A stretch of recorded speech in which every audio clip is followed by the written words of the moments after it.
Yeehaw! We are talking about Texas today, and if you're from Texas, you're in for a treat. Cause I'm your host Andrew, and here are your top 10 scary urban legends from Texas. At our number 10 spot, we have the Candy Lady. In the early 1900s, children in the rural town of Terrell, Texas started to go missing. Some of the residents blamed it on the Candy Lady. The story says that she would go around leaving candy on children's home windows just before bedtime. As the parents began to fall asleep, it'll encourage children to grab the candy, but as they try to grab it, the lady grabs them and feasts on their sugar-laden blood until there isn't any left. A farmer allegedly found rotten teeth on his farm and later found the body of a boy with his pockets stuffed with candy. Many people believe that Candy Lady is in fact real and went by the name of Clara Crane. Clara Crane was accused of poisoning her husband back in 1895 with poison-laced caramel candies, but that's not all.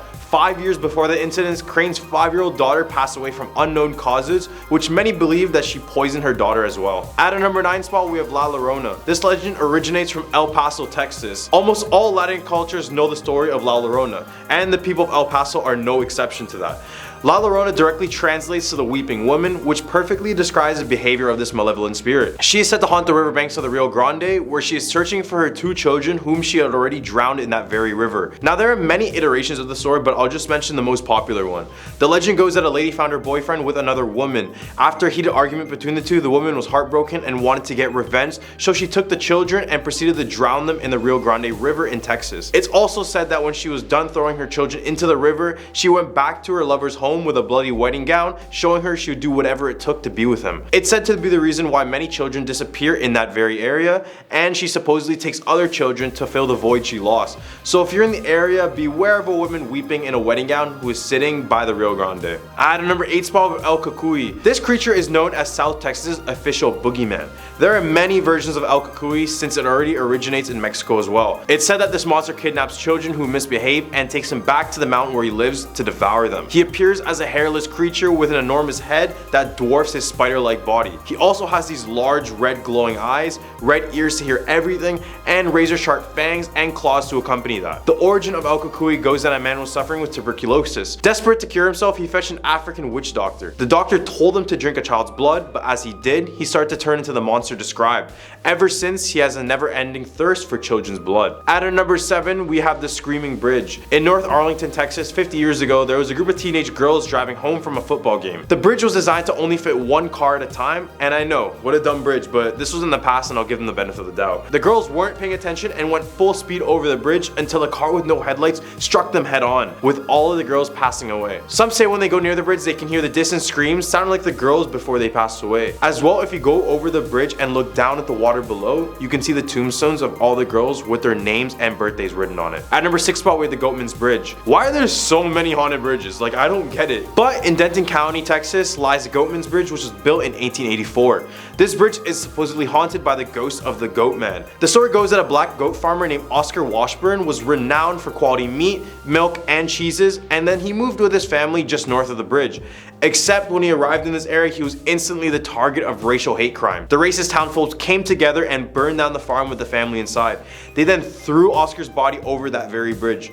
Now he appears as a half goat, half man humanoid that reeks of decaying flesh. If you knock on the bridge 3 times, it said that you can summon the Goatman, but now others use this area for rituals and other supernatural activities. Right in the hump of our list, we have the Lady of White Rock Lake. The lake is located in Dallas, Texas, and many visitors claim that they spot a drenched young woman who appears crawling out of the water or asking to fetch a ride. When many people offer her this ride, she disappears out of thin air and leaves a bloody, wet seat mark and a terrified driver. Even though many of the drivers were scared to their core, some decide to go to the address given to them by the girl. When they arrive at the door, they're all met by the same man who tells them that his daughter had gone sailing and never came back. Many people believe the story is inspired by the 1953 book Neiman Marcus, Texas, the story of the Proud Dallas Store, and according to the book, Malloy and his wife are driving home late one night in East Dallas when a young, beautiful blonde girl ghost appears on the road. Her elegant dresses is naturally wet and she seems to be in trouble. She gives them an address on Gaston Avenue and asks them to be taken home, but as they drive, she disappears, leaving only a mark. At our number 4 spot, we have the Lake Worth Monster. You just learned about the Goatman, right? Well, this is basically the Goatman, but of the lake. This monster terrorized the people of the town for years, with many describing the creature as being 7 feet tall, around 300 pounds, long necked, flop-eared, pot-bellied, covered in white scales and hair.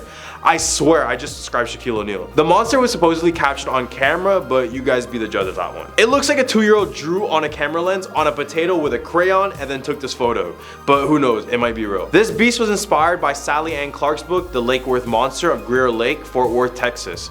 In the book, the monster jumped on the hood of someone's car and shook up the car so badly that they got caught in a bad accident. The people described it being a 7 feet tall being covered in scales and fur and resembled a half goat and half man. Pretty scary if you ask me. All the way at our number 3 spot, we have the Donkey Lady. The Donkey Lady of San Antonio, Texas dates all the way back in the late 1800s. The Donkey Lady was once a beautiful woman with children and a husband, but one day in a rage, the husband burned down the house with the children and wife still inside. The children passed away, but however, the wife managed to survive, but suffered greatly from this.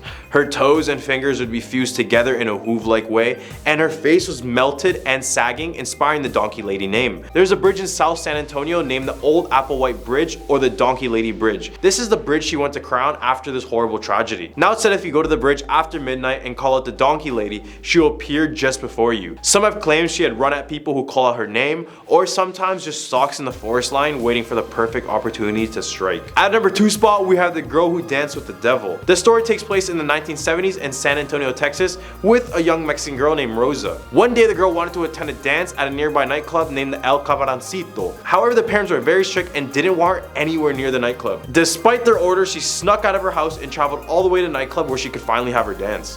At the club, Rosa was approached by this very tall, charming, and well-dressed man who asked her permission to dance. When they began dancing, Rosa was terrified when she discovered he had goat hooves instead of feet. When she screamed in terror, people in the club started to chase him out, but as he got close, he vanished out of thin air, leaving a trail of smoke and the smell of sulfur. Double activity if that wasn't enough. It's said that the area surrounding the nightclub still smells of sulfur to this day. At a number 1 spot with El Muerto. El Muerto, otherwise known as the Headless Horseman of Texas, is a Texas legend that dates all the way back in the mid-1800s. The story goes that 2 rangers, Creed Taylor and William Bigfoot Wallace, were hunting a criminal known as Vidal along the Mexican border. Vidal had been wreaking havoc all across the state of Texas, so when the ranger caught them, they wanted to set an example. So they did just that and cut his head clean off.